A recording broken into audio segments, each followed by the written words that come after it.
नमस्कार। आज हम केदारनाथ में जो एक हेलीकॉप्टर दुर्घटना हुई थी, उस पर थोड़ी गहराई से बात करेंगे। हमारे पास कुछ न्यूज़ रिपोर्ट्स हैं और विकिपीडिया से भी जानकारी है।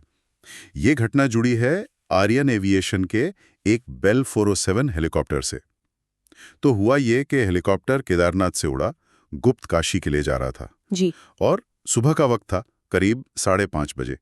टेक ऑफ के बस थोड़ी ही देर बाद उत्तराखंड में गौरीकुंड के पास ये क्रैश हो गया। हाँ, और सबसे दुखद बात यह है कि इसमें जितने भी लोग सवार थे, सभी 7 लोगों की जान चली गई।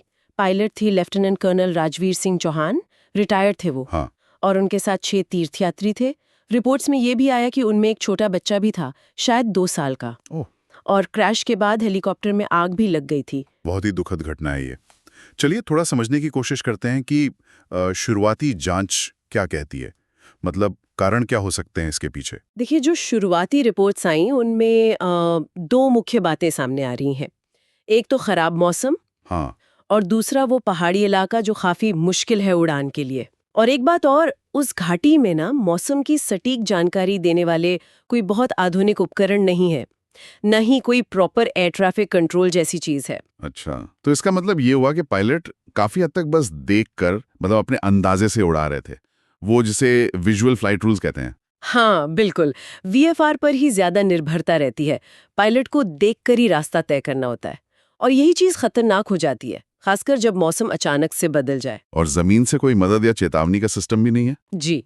और साथ ही जांच इस तरफ भी जारी है कि कहीं जो स्टैंडर्ड ऑपरेटिंग प्रोसीजर्स होते हैं, मतलब एसओपीज, कहीं उनका उल्लंघन तो नहीं हुआ। एसओपीज का उल्लंघन जैसे कि किस तरह की बात है। जैसे कि क्या फ्लाइट अपने तय समय से पहले उड़ गई थी, या क्या उड़ान भरने से पहले मौसम की जो ज़रूरी जांच होती है वो ठीक से की गई थी, या उसे नज़रअंदाज कर दिया गया।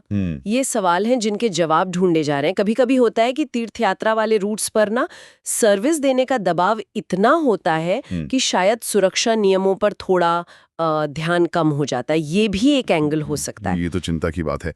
पायलट के बारे में आपने बताया लेफ्टिनेंट कर्नल चौहान, वो तो काफी अनुभवी रहे होंगे। जी हाँ, कैप्टन राजवीर सिंह चौहान भारतीय सेना से रिटायर्ड लेफ्टिनेंट कर्नल थे, अनुभवी थे। और जो पीड़ित थे वो देश के अलग अलग हिस्सों से थे, महाराष्ट्र से, उत्तर प्रदेश से, गुजरात से तीर्थयात्री थे। जैसा मैंने कहा, एक छोटा बच्चा भी था उनमें। इस दुर्घटना के फौरन बाद क्या हुआ? क्या कोई एक्शन लिया गया? ऑपरेशंस पर क्या असर पड़ा? हाँ, असर तो तुरंत हुआ। आर्यन एविएशन के जो ऑपरेशंस थे उन्हें फौरन रोक दिया गया, सस्पेंड कर दिया गया। अच्छा। और 2 दूसरे पायलट्स के लाइसेंस भी कुछ समय के लिए सस्पेंड किए गए थे। फिर डीजीसीए यानी directorate general of civil aviation और Uttarakhand civil aviation development authority UCADA, इन दोनों ने मिलकर सुरक्षा नियमों को और ज्यादा सख्त किया। सख्त नियम जैसे क्या बदलाव लाए गए? जैसे एक dedicated command and control room बनाया गया, उड़ानों की रियल टाइम मॉनिटरिंग शुरू की गई, और ये भी तय किया गया कि एक दिन में कितनी उड़ानें होंगी उसकी एक लिमिट तय की गई।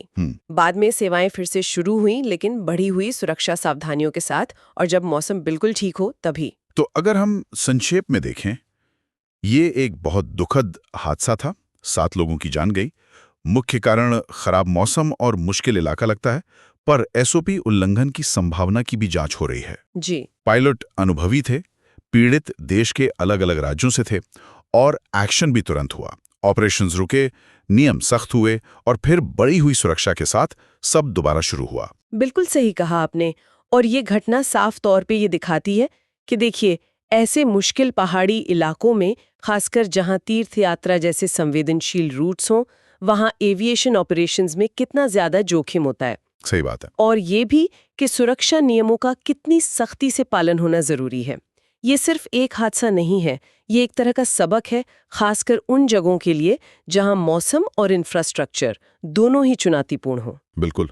और यहीं से ना एक जरूरी सवाल उठता है। जो स्रोत हमने देखे उनमें बार बार इस बात का जिक्र है कि वीएफआर, मतलब दृश्य उड़ान नियमों पर निर्भरता बहुत ज्यादा है, और मौसम की जानकारी देने वाला इंफ्रास्ट्रक्चर कमजोर है।